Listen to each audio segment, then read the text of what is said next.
about you, but was there anything about the year 2017 that, I don't know, seemed a bit odd?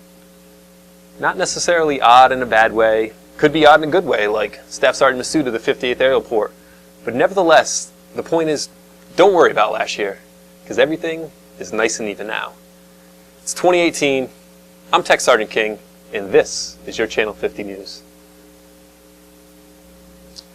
It's a cold one out there. Do you know what to do if you wake up to start your commute to Westover and there's a foot of snow on the ground, and you're questioning whether or not there's a delay? Who are you going to call? Well, we have a snow line. That's right, a line dedicated to our favorite weather here in New England. Just dial 413-557-3444 and you'll be up to date with any weather delays that may affect the normal course of events during a UTA weekend.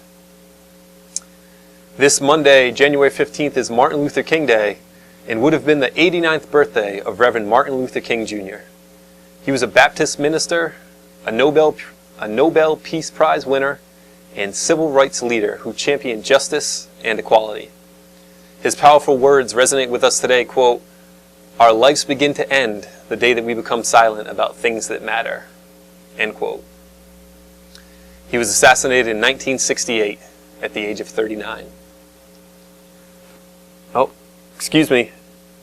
Yeah, I'm sorry, we're having an update from Staff Sergeant Ricci coming in hot. Sergeant Ricci, what's the scoop?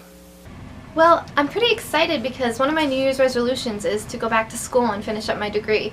And at first I thought I couldn't really afford it, but now that I'm reading about TA, tuition assistance, I think it might actually be possible. So basically, I found a military-friendly school that has a military discount rate, and with that rate, tuition assistance covers the entire cost of the class. All I have to pay for is books and any supplies that I need for the class.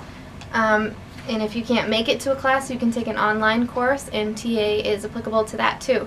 So basically what I've done so far is I found my school, I talked to my academic advisor, she sent me my personal degree plan, and with that degree plan I went into AFFEC and uploaded it, and I set up an education goal. And with that education goal, you can apply for TA by filling out a funding request on AFFEC, and you fill out what course you want to register for and what course you want to have your TA cover, and it sends it off to your supervisor, who will approve it, hopefully, if you're up to date on training and your fitness test. And from there, you'll be on your way to finishing up your degree or even starting your degree. Thank you, Sergeant Ricci. Are you looking for psychological, physical, and spiritual healing? Who isn't? Do you know that it is available to you right here on Westover?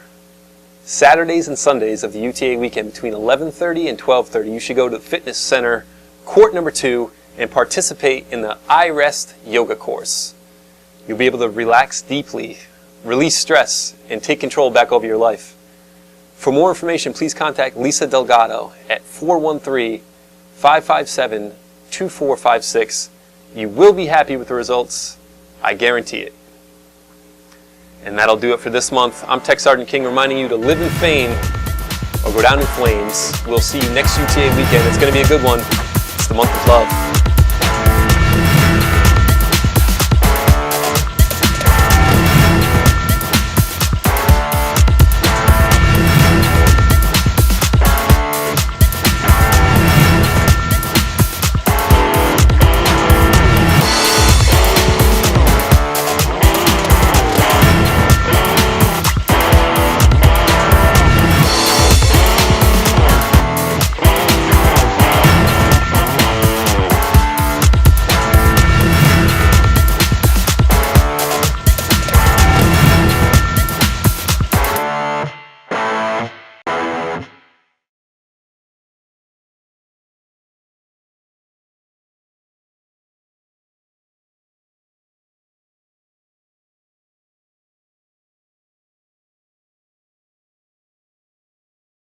The 2018 Great New England Air and Space Show will be held at Westover Air Reserve Base July 14th and 15th.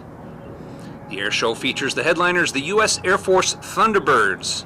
This will be the first time in 10 years that the 6 F-16s have graced the skies over the Pioneer Valley. Expect a multitude of military aircraft to be also flying and to be on static display during this event.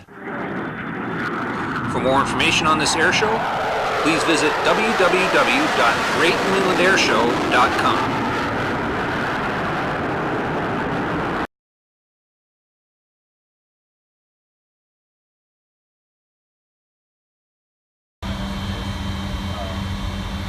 A Patriot Wing crew teamed up December 2nd to crisscross America while delivering a weather satellite to Florida during a 4-day total force mission. The GOES-S satellite, which weighed 6,000 pounds, was a light load for the C5M, but Lockheed Martin, the satellite's manufacturer, had to transport it safely for its December 4th trip from Buckley Air Force Base, Colorado, to the Kennedy Space Center landing strip at Cape Canaveral Air Force Station in Florida. Crews nestled the satellite in a tractor-trailer that weighed 90,000 pounds. It feels good to contribute to a total force mission, said Tech Sergeant Brent Reed, 439th Aircraft Maintenance Squadron Crew Chief, and to be working with all these different people from Lockheed, NASA, and the Loadmasters. Loading at Buckley took about 5 hours, which began very early December 4th. Reed and one other crew chief and Loadmasters arrived first, starting the pre-flight and securing and preparing the cargo compartment for the payload. Westover Airmen and Lockheed crew members faced chilling winds that blew across the flight line at Buckley as they carefully moved the satellite into the belly of the super galaxy. It was extremely cold, so it was challenging to maintain a temperature in the aircraft to keep the integrity of the satellite, Reed said. Crews constantly measured the distance between the C-5's floor and the trailer's body.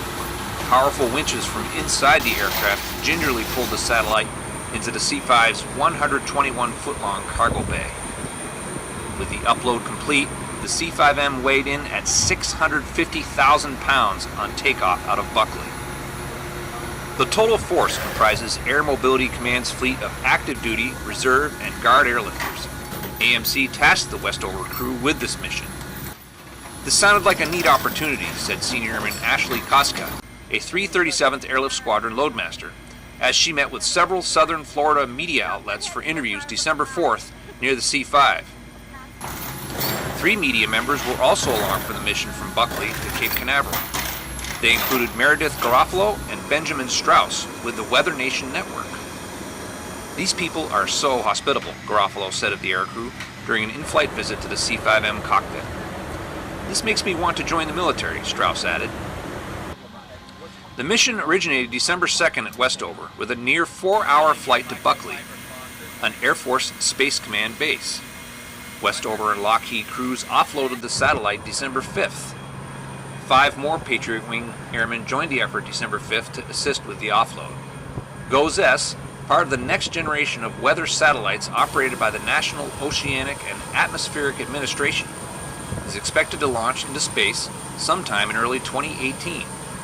It traveled from the Kennedy Space Center to Astrotech Space Operations, its final home, on December 5th. I'm Lieutenant Colonel Stoltzman, Staff Judge Advocate with the 439th, and I'm speaking with you today about social media and the legal consequences that can affect Air Force members if they engage in criminal conduct or wrongdoing on social media. So first of all, it's important to remember that we always represent the Air Force as reservists, even when we're not here at Westover. If we engage in conduct on social media that is criminal in nature and we're in status or on orders, members can be prosecuted under the UCMJ for that activity.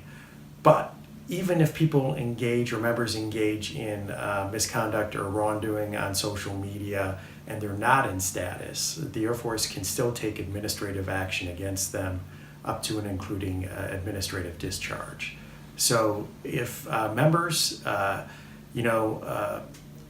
use social media to advertise hate groups or associate with organizations that have been identified as racist, or if members engage in sexual misconduct on social media, taking photos that they've been given of people in the nude and sharing those photos without their permission, that can have consequences on someone's career. So I really encourage everyone to think as they're out there in the digital world interacting. It is out there for everybody to see.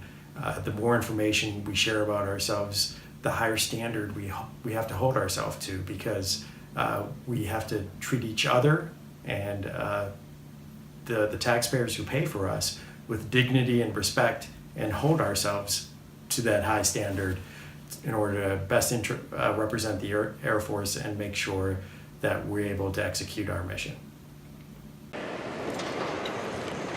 Westover's wing commander praised the efforts of Patriot Wing airmen during a recent command-level inspection, while delivering his strategic vision during 2 commanders' calls held in Hangar 3 on the November UTA.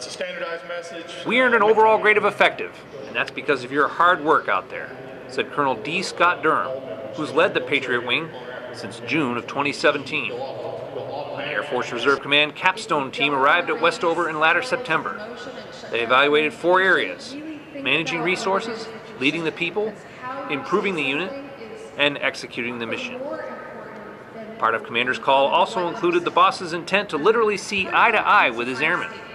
Clutching a wireless microphone, Durham climbed down from an aerial port platform and opened up a question and answer forum during both events.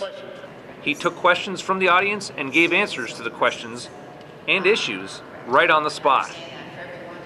The commander summoned Chief Master Sergeant Patrick Burke of the Chiefs Council to the stage.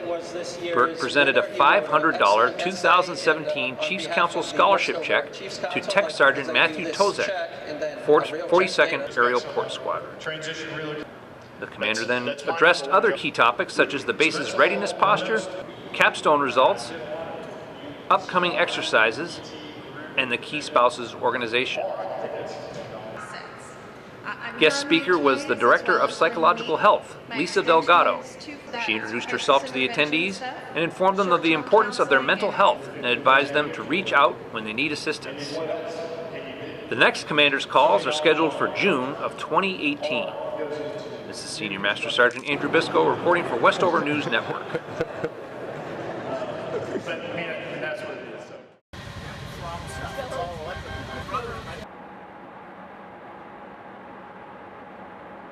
Number, it's right. It looks like you have an extra. So I've been a flight engineer for about 2 years now. A lot of training for the first year and a half, and came in. I was a little lost in life. I was going through college, had to financially withdraw, and talked to a few people. A lot of them spoke highly of this job, said I get to see the world.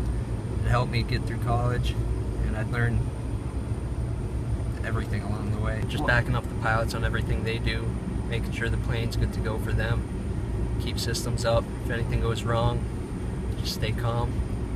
About 120, which is a lot for someone my age. Checklists are big. Monitoring your panel is huge. Not everything on the panel that goes wrong will let you know it's going wrong. So staying vigilant, watching all your lights and systems, make sure you got pressure for everything. And yeah, checklists are big too. Make sure everything's done in order, at the right pace, everything's verified, executed. Loving it so far. Everyone's great, squadron's great. Get a lot of training. Can't believe how much training I've learned so far. And everyone's super helpful, inside and outside of the Air Force. Helped me learn my job, helped me through life. Wouldn't trade it for the world.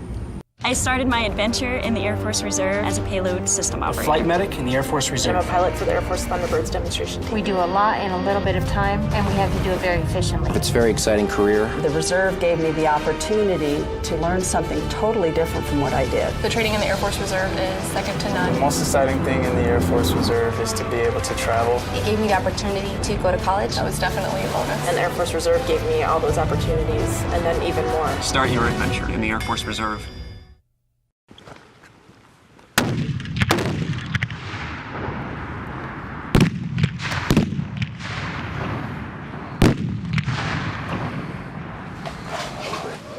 All right, rockets are pointed at the base. You guys need to get moving. You need to get moving yesterday. Security's waiting outside. Desk working to the side.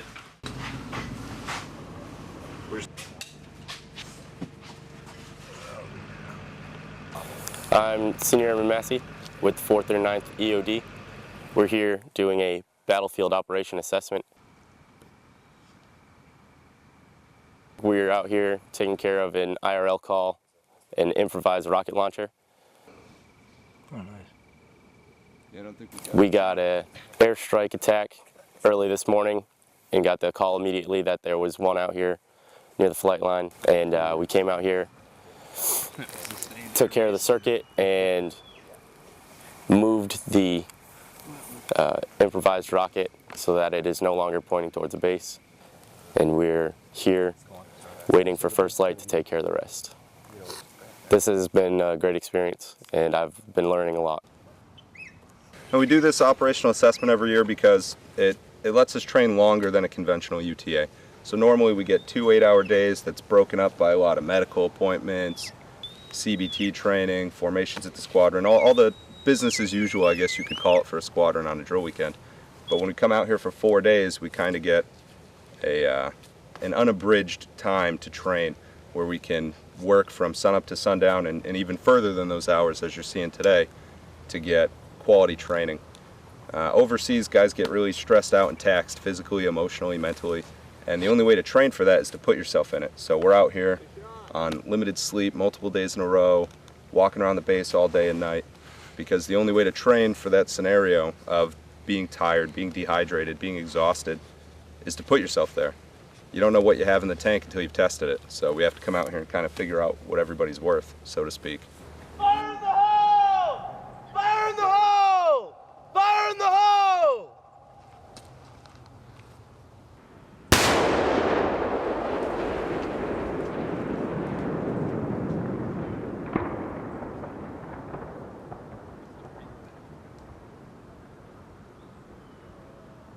Colonel David Post assumed command of the 439th Maintenance Group November 5th during a ceremony held in Hangar 3. Hundreds of Maintenance Group airmen stood at attention, and after the color guard presented the colors, Post's daughter, Bethany, sang the national anthem.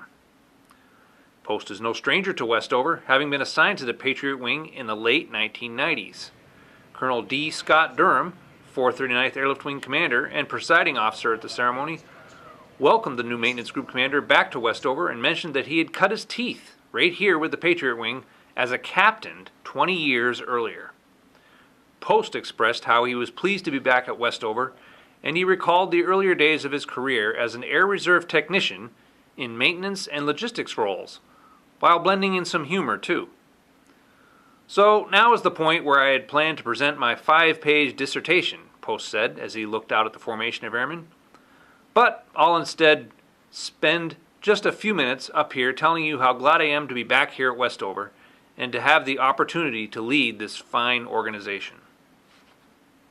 Post began his Air Force career as a traditional reservist in 1986 after graduating from Wilkes College in Wilkes-Barre, Pennsylvania, with a degree in electrical engineering. Following his tour at Westover, Post held a variety of positions at Air Force Reserve Command Headquarters, the Pentagon as Director of Office of Air Force Reserve Active Guard and Reserve Management Office, at Joint Base Andrews, Maryland, and most recently as the 910th Maintenance Group Commander at Youngstown Air Reserve Station, Ohio. I have always lived by the principle to prepare and leave the organization better than when I received it, by making sound, informed, fact-based decisions for the next generation. And with your help and your input, we will accomplish this task. Now, as for you, I ask you to personally recommit yourselves to the tenets of our wing mission, to provide global reach capabilities with mission-ready citizen airmen. Post oversees the training and equipment of more than 600 aircraft maintenance and support personnel in 13 different functional skill areas. The last time Karen Kishura was on a C-5A Galaxy, the long war in Vietnam was coming to an end. It was a different kind of homecoming flight. At just 7 months old, Kashura was one among hundreds of orphan Vietnamese children aboard the aircraft heading to meet their new families in America. Kashura's flight was the first of several under what would later become known as President Gerald Ford's Operation Baby Lift. Just minutes after takeoff, a malfunction caused the cargo doors to blow out and the rapid decompression inside the aircraft. Ultimately, the pilot was forced to crash land the plane filled with passengers. And I came over here in 1975 on President Ford's Baby Lift, which was an initiative that the United States had put together to get some of the babies out. And my parents went through Friends of Children, and they're an organization that helped with all kinds of outside country adoptions. So my mother was unable to have any other children after my sister, so they started the process of adopting a baby. And it took 3 years. And initially they had, once they went through all the paperwork, they had gotten notification that I would arrive in 4 months. So I'm almost like an Amazon, modern day Amazon baby. You got a picture in the mail, basically, said, do you want her? And then they went through all the paperwork and all that kind of stuff, but the war accelerated and Saigon was ready to fall. So basically there was a push that instead of 4 months, you literally had maybe 4 weeks. Well, they'd heard about the crash and they weren't sure where really I fell on that spectrum. So for a couple of days, everybody was kind of like, what's going on? And so I think it was Sunday morning, they had received word that I had survived. My dad went to work on the Monday and he literally was given maybe 8 hours notice to say, your child arrived in San Francisco, being escorted into JFK, and you need to get there. I don't know if it was necessarily survivor's guilt, but I just never liked to talk about it, Kashura said. A lot of lives were lost, a lot of babies were lost. Kashura was traveling in the upper troop compartment, which remained largely intact. Despite the rest of the airplane's devastation after the crash landing, she and more than 150 children, Air Force personnel, and civilians survived the crash, but many did not. Aside from a binder full of photos and news clippings, Kashura never really dug too deep into her Vietnamese roots or what happened that day. Maintain a sense of humor about it, but I was a baby. I came over at 7 months, so for me, I've always just been me, a Kashura, American, for lack of a better term, so I didn't know anything different. So I didn't have this compulsion to find more, to maybe find a survivor, or anything like that. So maybe that's part of why I've never really delved into more of the story. She found a renewed interest in her story, however, when an old friend and classmate, Chief Master Sergeant Justin Thurber, invited her to Westover. Being the maintenance superintendent of a C5 base, I thought, what a weird connection. And it's a nice connection, though, because you sit there and you're like, I had someone that's distinctly affected by a C5, and I'm the maintenance superintendent at a C5 base. And the other thing, as I did research, I found out it was a C5A model. They have some reasons why it crashed or whatever, and it was maintenance related.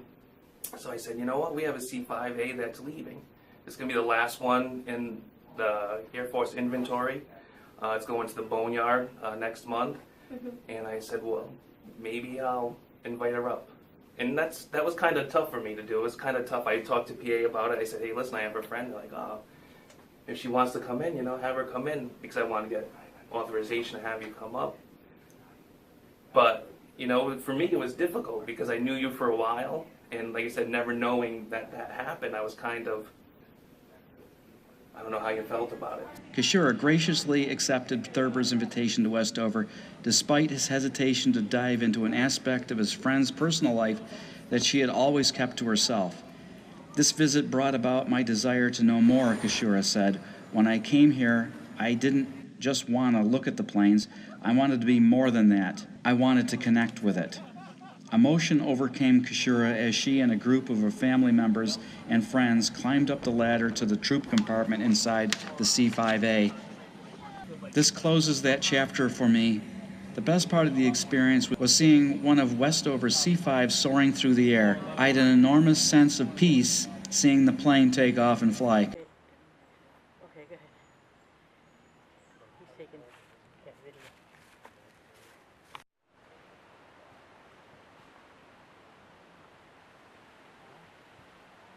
This is Senior Master Sergeant Andrew Biscoe up on Elephant Mountain near Greenville, Maine. Behind me is the site of a B-52C that crashed here in 1963, January 24th of 1963.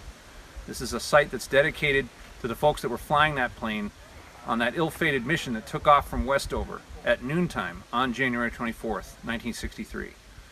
This was a B-52, a part of the 99th Bombardment Wing, then the Westover Air Force Base. And this memorial here has been up here ever since that accident that took place, which was during the peak of the Cold War years for Westover's involvement, with its Air Force stories going all the way back to 1941. Today's Westover keeps the history alive of this mission that took place over Maine back in January of 1963. One of this airplane's 50 caliber machine guns is on display at the Westover Club. This is Senior Master Sergeant Andrew Biscoe from Elephant Mountain.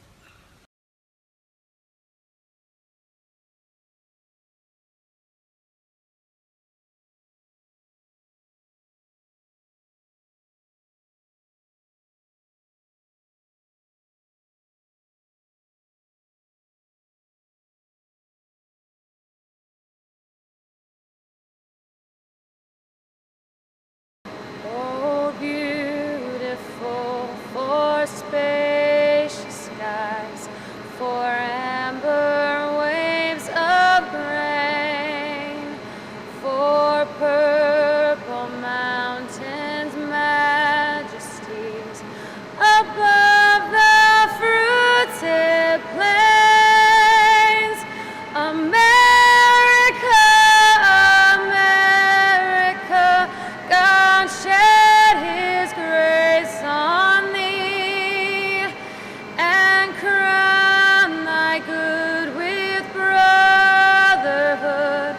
From sea to shining sea.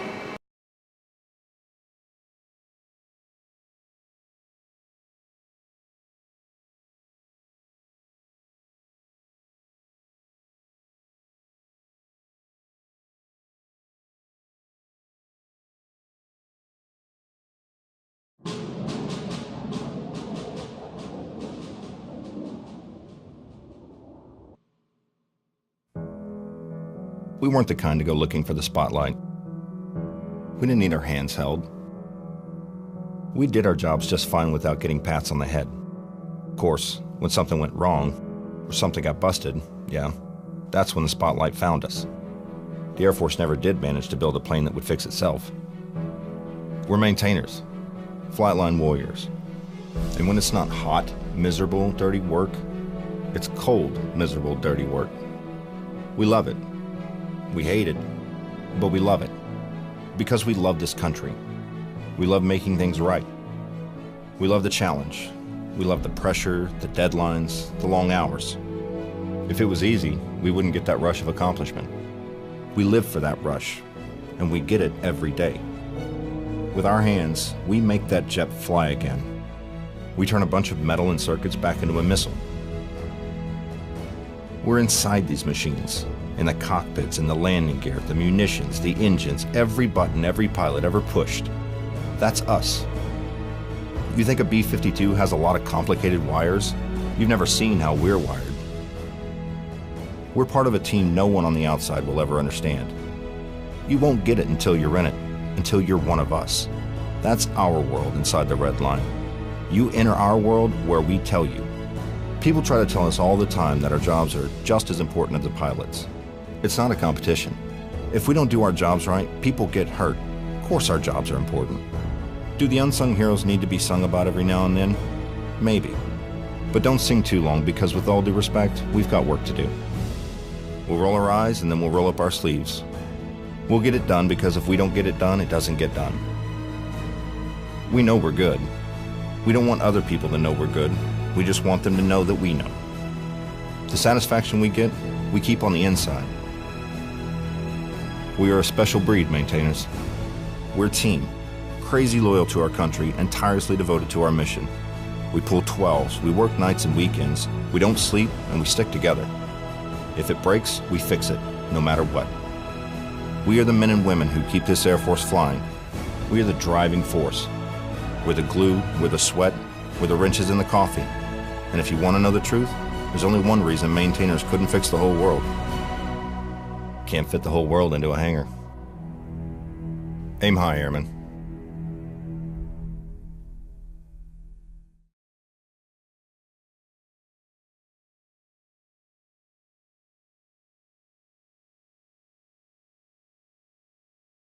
Hi, my name is Tamara Thompson. I'm the Sexual Assault Response Coordinator here at Westover.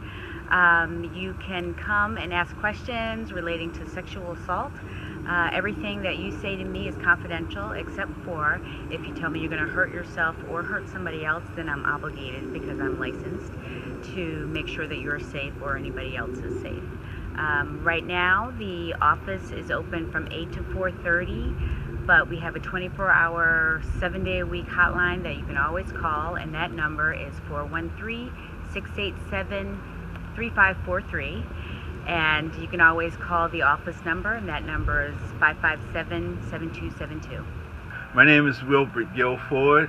I'm the personal financial counselor here at Westover Air Force Base and also at Barnes Air National Guard. I'm certified public accountant and a certified financial planner, and I'm here at Westover to help military members and their families with any type of financial matter, whether it's the thrift savings plan, the blended retirement system, taxes, investments, anything to do with money. Give me a call and I can meet you at your convenience.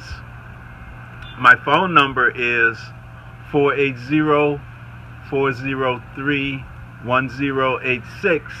I'm at Westover on Thursdays. I'm at Barnes on Tuesdays and Wednesdays, but I'm available anytime you need me. So hi, I'm Shanna King. I'm the director of the Airman Family Readiness Center. We are located in building 1100 off of Walker Avenue on the base. The things that we do kind of vary. We're your main information and referral source for the base. We also help with resumes, finances. We're in charge of the Transition Assistance Program, so if you're on orders for more than 180 days, you definitely have to come see us. We also house the Key Spouse Program, so if you're deploying or going to be on extended TDY, we can keep in contact with your family members, so not just spouses, but significant others, moms, dads, grandmas, whomever. So those are some different things that we do for our deployers and our folks on extended TDY. We also throw the Children's Holiday Party, which is our favorite thing to do all year. We do things for the month of Military Child and also Spouse Appreciation Month. Really, if there's anything you need on base and you don't know where to go, please just give us a call or stop by, and we can help you with that.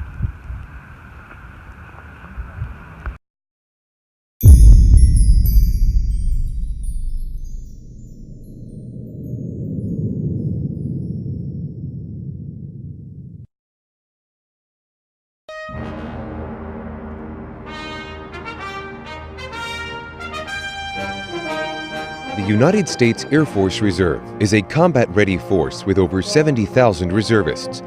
We're America's citizen airmen, providing our nation global vigilance, reach, and power in air, space, and cyberspace. We contribute to the Air Force team through strategic and tactical airlift, air refueling, aeromedical evacuation, fighters, bombers, remotely piloted aircraft, special operations, personnel recovery, space, and cyber operations.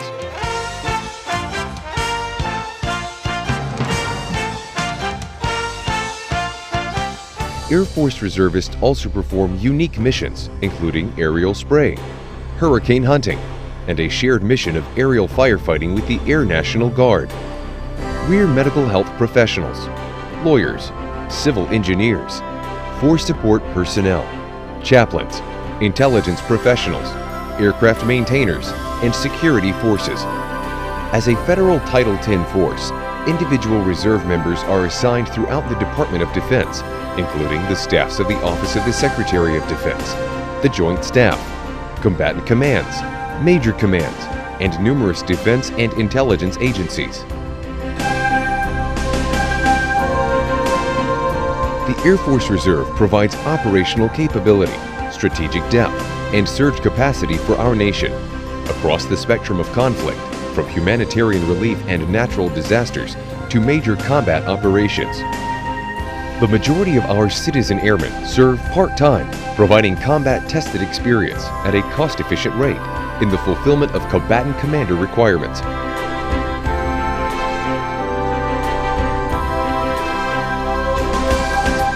We're as diverse as our nation, with a link to over 60 installations and the surrounding communities where we live, work, and serve with distinction as America's citizen airmen. A proud member of the Air Force team for over 65 years, the United States Air Force Reserve, stationed locally, serving globally.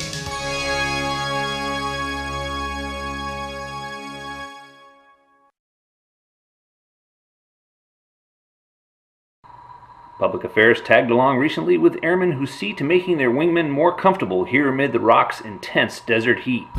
Pictured here, this large building to the right is the Rock's Chapel, a junction of religious services, offices of the wing chapel staff, and a kitchen.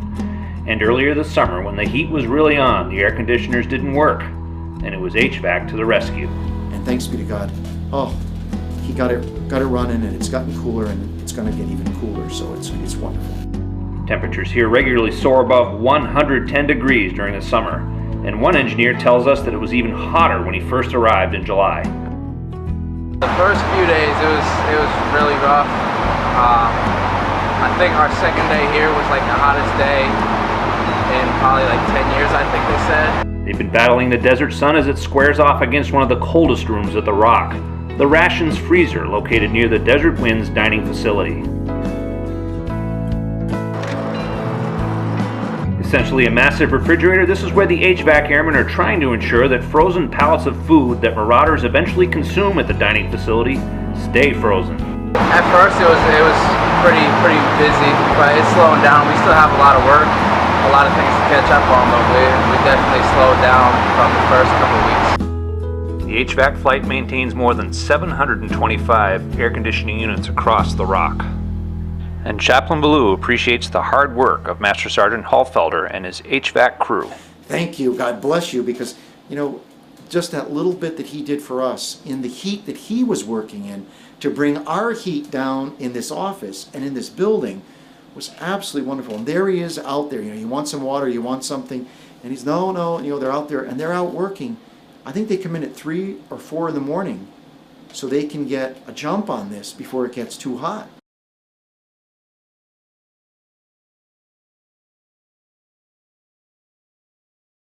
And then there were none. With little fanfare, the era of the A-model C5 came to an end on September 7th. The last C5A, tail number 461, took to the sky from Westover Air Reserve Base in Massachusetts. This would be the last time the Pioneer Valley or the rest of the world would hear the distinctive scream of the A-model's 4 TF-39 engines on takeoff. 461 was built in 1970, and this year marks its 47th year in service, seeing the end of the Vietnam War through today's more recent conflicts, transporting hundreds of thousands of troops and supplies over the years for the war efforts and humanitarian aid missions. 461 landed later that day at Davis-Monthan Air Force Base, Arizona, where it will be retired and used for spare parts.